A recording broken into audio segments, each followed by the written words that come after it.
com vocês? Mais uma videoaula de resolução das questões de matemática no Enem 2024. E hoje nós vamos corrigir as questões que envolvem razão e proporção, unidade de medida e lógica. Vem comigo. Não esquece de curtir, porque eu tenho certeza que vocês vão amar essa videoaula, vai te ajudar muito. Se inscreve no canal, estamos com umas 150 inscritos, então vai, se inscreve. Ativa o sininho, sai vídeo todos os dias, 18 horas. E compartilha com um amigo que vai fazer o Enem 2025, que precisa aprender a estrutura do Enem, por completo, certo? E comenta aqui dúvidas, complementos, enfim, tudo sobre a matemática do Enem. Vamos lá. Vamos começar com uma de unidade de medida, e diz assim: atualmente há telefones celulares com telas de diversos tamanhos e em formatos retangulares. Alguns deles apresentam telas medindo 3 de 1,5 polegadas, com determinadas especificações técnicas. Além disso, em muitos modelos, com a inclusão de novas funções no celular, suas telas ficaram maiores, sendo muito comum encontrarmos atualmente telas medindo 4 de 5,5 polegadas, 5/6 polegadas, né? Conforme a figura. 5/6. A diferença de tamanho, valor absoluto, entre as medidas em polegada das telas do celular 2 e celular 1, representada apenas com uma casa decimal, é. Bora lá, meu povo. Ó, o primeiro celular, ele tem 3 de 1,5 de polegadas. O meio significa, tá tudo em fração, né? Então a gente vai transformar em decimal. O meio é 0,5. 3,5, tá? Essa fração. Do celular 2, vai ficar 4, aí a gente vai fazer a divisão de 5 sobre 5 dividido por 6, que dá 0,8 por aí, né? Uma coisa assim. Então vai ser 4,8, né? Já que ele disse que é pra gente considerar uma casa decimal, não vou nem fazer divisão. Eu nem fiz, na verdade, porque eu só repasso, né? Eu fiz a loucura aqui no dia e agora eu só repasso, por isso que às vezes eu escrevo. Então a gente vai ficar com 4,8, já que ele quer saber a diferença de tamanho. 4,8 menos 3,5, que equivale a 1,3, resposta letra D. Isso aqui é super fácil, super. A unidade de medida é muito fácil. Vocês têm que saber transformações de unidades. Mas aqui nem precisa transformar, porque é tudo em polegadas, né? Era realmente só transformar a fração em decimal. A densidade demográfica de uma região, isso aqui é de razão e proporção, é definida como sendo a razão entre o número de habitantes dessa região e sua área expressa na unidade de habitantes por quilômetro quadrado. Então é super fácil. Uma região R é subdividida em várias outras, sendo uma delas a região Q. A área de Q é igual, presta atenção, a área de Q é igual a 3/4 da área de R.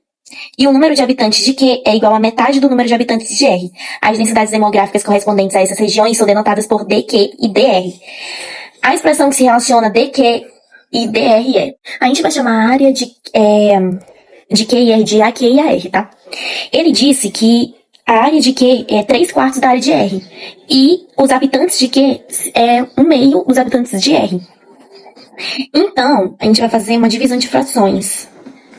DQ é igual a 1/2 dos habitantes de R sobre 3/4 da área, né? Da área de R, igual a 1/2 dos habitantes de R. Aí a gente pode fazer a inversão, tipo, conservar a primeira, né? Que é cálculo com fração, conservar a primeira fração e inverter a segunda fração. Aí vai ficar 1/2 HR vezes 4/3, né? Que a gente inverteu. Logo, isso aqui vai ficar, a gente vai simplificar aqui, 2, 1. Vai ficar DQ igual a 2/3, né? 2 da parte de habitantes de R e 3 da parte de área de R. Que nada mais é do que a densidade de Q, porque é habitante sobre área. Logo, a resposta correta é a letra E. Uma imobiliária iniciou uma campanha de divulgação para promover a venda de apartamentos que podem ser pagos por 100 parcelas mensais. O valor da primeira delas é fixado no momento da compra com o pagamento dessa primeira parcela. A partir da segunda parcela, o valor é determinado pela aplicação de um acréscimo percentual fixo ao valor da parcela anterior. Como atrativo, a imobiliária fará o pagamento de todas as parcelas correspondentes ao mês de aniversário do comprador. Um cliente que faz aniversário no mês de maio decide comprar um desses apartamentos por meio de financiamento oferecido pela imobiliária e pretende escolher o mês mais adequado para realizar essa compra, de modo que o valor total dos pagamentos seja o menor possível. Qual é o mês que esse cliente deverá escolher para realizar a compra do apartamento? Bom, gente, sabendo que são 100 parcelas que aumentam por mês e que todo maio a parcela é paga pela imobiliária, todo mês de maio, faz sentido a gente pensar que o ideal é que a última parcela seja de maio, né? Então a gente vai dividir 100 por 12 para saber quantos meses depois do ciclo anual teremos a última parcela. Que vai restar 8, né? 8 restam 4 meses. O quarto mês antes de maio é fevereiro. Então a alternativa correta é a letra A. Uma piscina tem capacidade de 2.500.000 litros. 500 litros, não viu o ponto. Seu sistema de abastecimento foi regulado para ter uma vazão constante de 6.000 litros de água por minuto. O mesmo sistema foi instalado em uma segunda piscina com capacidade de 2.750.000 litros e regulado para ter uma vazão também constante, capaz de enchê-la em um tempo de 20% maior que o gasto para encher a primeira piscina. A vazão do sistema de abastecimento da segunda piscina em litro por minuto é... Bom, gente, pra gente encontrar a vazão é necessário que a gente divida o volume por tempo, né? Para encontrar o tempo, a gente precisa multiplicar o valor do tempo da primeira piscina, por 1,2, que é o acréscimo de 20%. É o fator de acréscimo. Para encontrar o tempo da primeira piscina, a gente vai dividir 2.500.000, né, que é o valor denunciado, por 6.000. Depois a gente vai multiplicar esse 2.500.000 sobre 6.000 vezes 1,2, que é o fator de acréscimo de 20%, que vai equivaler a 500. Logo, a vazão da segunda piscina vai ser 2.750.000 sobre 500, que equivale a 5.500. Letra D, né? D de mais. Uma tubulação despeja também razão e proporção. Sempre o mesmo volume de água por unidade de tempo em uma caixa d'água, o que significa dizer que a vazão de água dessa tubulação é constante. Na junção dessa tubulação com a caixa d'água está instalada uma membrana de filtragem cujo objetivo é filtrar eventuais impurezas presentes na água, combinado a um bom fluxo de água. Aí o fluxo é esse símbolo, né, que é representado, de água através da superfície da membrana, diretamente proporcional à vazão de água na tubulação, medida em mililitro por segundo, inversamente proporcional à área da superfície da membrana, medida em centímetro quadrado. A unidade de medida também envolve a unidade de medida adequada para descrever o fluxo de água que atravessa a superfície da membrana é... Bom, gente, como o fluxo é diretamente proporcional à vazão e inversamente à área, a gente vai ter que o fluxo vai ser igual à vazão sobre a área. Ou seja, o fluxo é igual a ml por segundo sobre centímetros quadrados, que é o mesmo que ml sobre S vezes centímetros quadrados. Resposta alternativa C, muito fácil. Em uma loja de defensivos agrícolas, os preços de alguns produtos foram divulgados em um cartaz. Aí tem o cartaz, né? Promoção, compre pelo menos 35 litros de defensivos do tipo A e ganha máscara para aplicação. Defensivo tipo A custa 4,20 por litro. Defensivo tipo B, R$3 por litro. E máscara para aplicação, 12,50. Sabe-se que 1 litro de defensivo do tipo A é suficiente para aplicação em 0,5 hectare, enquanto que 1 litro de defensivo do tipo 2 é suficiente para aplicação em 0,4 hectare. Um agricultor precisa comprar nessa loja uma quantidade de litros de defensivo suficiente para aplicar em uma área de 20 hectares, além de levar uma máscara para aplicação. O valor mínimo, em real, a ser gasto pelo agricultor é... Vamos lá. A gente sabe que a área total é 20 hectares, né? Se 1 litro de defensivo A é capaz de cobrir 0,5 hectares, então a gente vai dividir o 20 por 0,5 e vai dar 40 litros. Como a gente está comprando mais de 35 litros, a gente vai ganhar um brinde que é a máscara de aplicação, né? Logo, o custo ele será apenas a quantidade de litro X do valor do litro, ou seja, 40 vezes 4,2, que é R$168. Já o defensivo B é capaz de cobrir 0,4, então a gente vai dividir o 20 hectares, que é o total, sobre 0,4, que vai dar 50 litros. Como para esse defensivo não há desconto, a gente vai fazer 50 vezes 3, mais 12,5. Aí no total a gente vai pagar R$162,5. O que oferece menor custo é o B, né? Com esse valor, 162,5, letra C. Uma professora de matemática utiliza em suas aulas uma máquina caça-números para verificar os conhecimentos dos estudantes sobre representações de números racionais. Essa máquina tem um visor dividido em 6 compartimentos e na lateral uma alavanca. Cada estudante puxa a alavanca e espera que os compartimentos parem de girar. A partir daí, precisa responder para a professora em quais posições se encontram os números que representam a mesma quantidade. O estudante puxou a alavanca, aguardou que os compartimentos parassem de girar e observou os números apresentados no visor. A configuração da máquina naquele instante está apresentada na imagem. Esse estudante, respondeu corretamente a pergunta da professora. As posições indicadas pelo estudante foram, portanto, a gente precisa observar aqui quais dos números acima são iguais e estão escritas de forma diferente. Aí a gente tem 4, 1,5, que vai ser raiz de 4 igual a 2. 4,5 novamente. Aí a gente vai ter 4 mais 1,5, que é igual a 9 sobre 2, que é igual a 4,5. A terceira posição indicada, que pode ser indicada, né? É 10 de 45, que é 0,22222. 4, 18 por 4, que é 4,5, 5, 4,5, e o 6, que é 4 sobre 5, que é 0,8.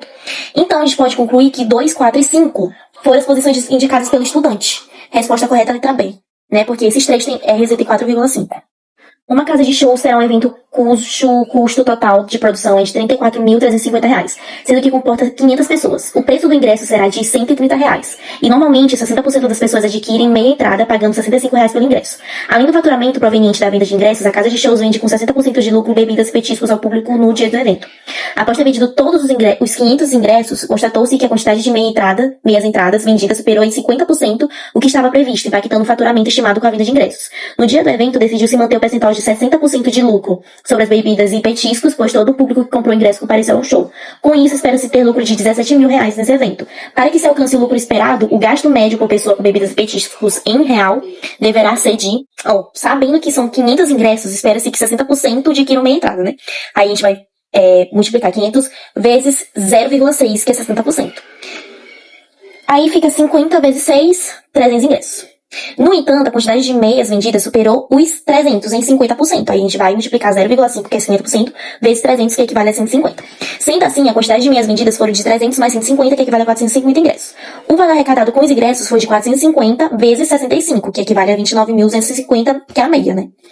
50 vezes 130, 6.500, que é a inteira.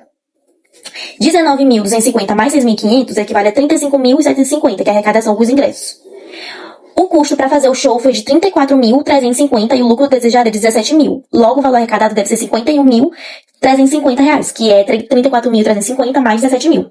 Se já foram arrecadados 35.750 com os ingressos, então faltam 15.600, né? Fazendo a subtração para saber a diferença de 51.335, 350 menos 35.750, que devem ser lucrados com a venda do lanche e das bebidas, né? Dos petiscos e das bebidas.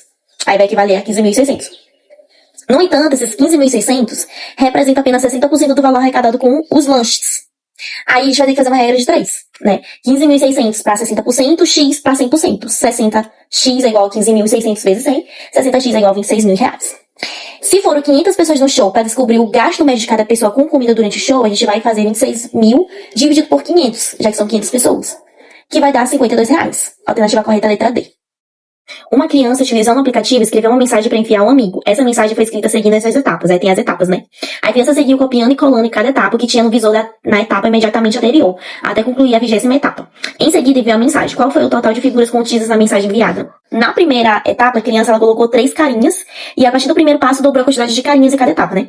Com a quantidade de carinhas dobrava 19 vezes até chegar na 20ª etapa, a gente fica com a letra A. 3 vezes 2 elevado à 19ª potência.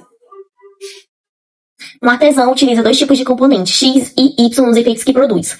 Ele sempre compra todos os componentes em uma mesma loja. O quadro apresenta os preços dos 2 tipos de componentes nas lojas 1 e 2. Ele confeccionará enfeites formados por 2 unidades de componente X e 1 unidade de componente Y e efetuará a compra na loja que oferecer o menor valor total para a confecção de um enfeite. O artesão efetuará a compra na loja 1. Aí tem as alternativas, né? Vamos ver qual é a correta.